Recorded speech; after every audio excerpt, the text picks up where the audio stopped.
Assalamualaikum warahmatullahi wabarakatuh. Perkenalkan, nama saya Ernatasia Sinaga dengan NIM PO7120210005 dari tingkat 1A Prodi D3 Keperawatan. Bismillahirrahmanirrahim. Baiklah, di sini saya akan mencoba menjelaskan mengenai sistem reproduksi wanita. Untuk mempersingkat waktu, langsung saja kita masuk ke materinya. Di sini saya akan menjelaskan mengenai reproduksi terlebih dahulu. Reproduksi adalah kemampuan makhluk hidup untuk menghasilkan keturunan dengan tujuan untuk mempertahankan jenisnya. Untuk dapat melakukan proses reproduksi, manusia memerlukan alat-alat reproduksi dan kelenjar reproduksi yang sehat. Hal penting yang harus diketahui mengenai kesehatan reproduksi adalah memahami anatomi dan organ reproduksi. Apabila secara umum kondisi organ reproduksi sehat, proses mempertahankan keturunan akan lebih baik.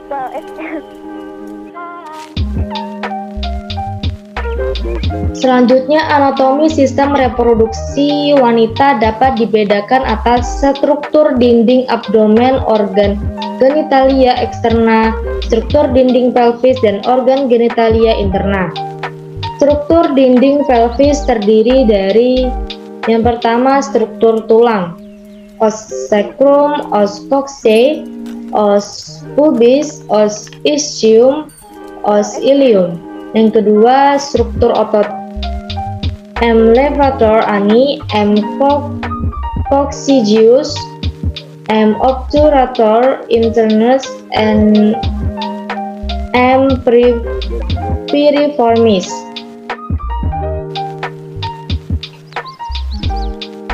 Selanjutnya di sini ada anatomi mengenai reproduksi wanita. Yang gambar di atas itu reproduksi wanita dari dalam dilihat dari samping. Kemudian yang di bawah itu reproduksi wanita dilihat dari bagian bawahnya. Di bagian dalam terdapat vagina, uretus, tuba fallopi, dan ovarium, sedangkan di bagian luar terdapat mons pubis, labia mayor, labia minor, klitoris, vulva, bulbus vestibulum, glandula vestibularis major and minor. Selanjutnya, di sini saya akan membahas lebih dalam mengenai apa itu ovarium dan membahasnya. Di sini ovarium merupakan sepasang organ yang terletak di belakang ligamentum platum, di belakang dan di bawah tuba fallopi. Kemudian terbentuk badan oval dengan panjang 2,5 sampai 5 cm, lebarnya 0,5 sampai 1,5 cm dengan beratnya 4 sampai 8 gram.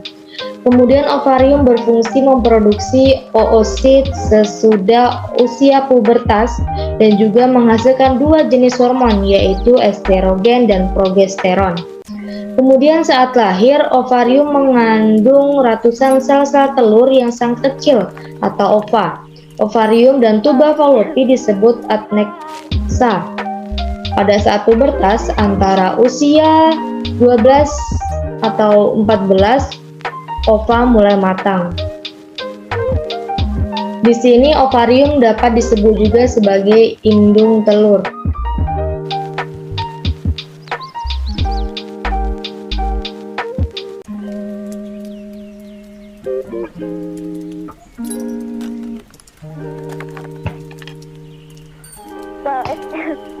Ovarium terletak di dalam tubuh. Mengapa disebut indung telur? Karena telur atau ovum itu dihasilkan pada bagian ini, merupakan kelenjar kelamin. Di sini juga merupakan kelenjar kelamin, jadi dia berfungsi sebagai kelenjar kelamin yang memberikan fungsi ciri kelamin sekunder pada perempuan. Ovarium ada sepasang, 2 buah, itu di sebelah kanan dan di sebelah kiri. kemudian diselubungi oleh kapsul yang fungsinya untuk melindungi dan memiliki beberapa molekul di dalam folikel, yang nantinya dalam folikel ini terdapat sel telur. Jadi dalam artian di sini sel telur yang ada di dalam ovum ini dia dibungkus oleh folikel. Kemudian fungsinya adalah untuk menyediakan makanan dan melindungi sel telur.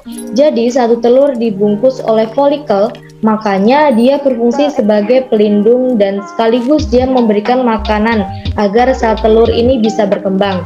Nanti ada pada waktunya ovarium akan bertambah besar dan fungsional karena dia dirangsang oleh satu jenis hormon yang disebut dengan FSH atau follicle stimulation hormon yang merangsang pertumbuhan folikel, dan hormon LH yaitu luteinizing hormon. Keduanya dihasilkan oleh kelenjar hipofisis yang ada pada otak.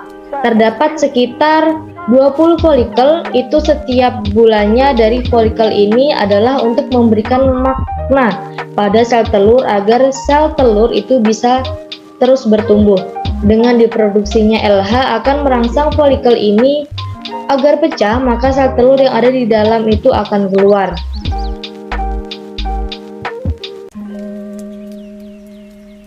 Kemudian selama periode yang dikenal dengan fase folikuler, sebuah ovum membesar seperti sejenis kista yang dikenal sebagai folikel gravian sampai ia mencapai permukaan ovarium, kemudian ruptur. Ovum atau oosit dikeluarkan ke dalam rongga periotoneal. Periode pelepasan ovum matang ini disebut dengan ovulasi. Ovulasi ini adalah peristiwa pelepasan sel telur keluar dari folikel, keluar dari ovarium, kemudian akan menuju ke oviduk atau tuba Fallopi. Setelah pelepasan ovum, sel-sel folikel gravian mengalami perubahan yang cepat. Secara bertahan mereka menjadi kuning atau korpus luteum dan menghasilkan progesteron, hormon yang menyiapkan uterus untuk menerima ovum yang dibuahi.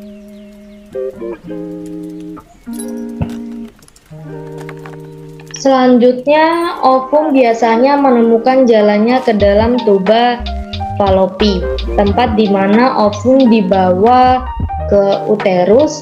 Jika ovum ini bertemu dengan spermatozoa, sel reproduktif pria, akan terjadi penyatuan dan terjadi konsepsi.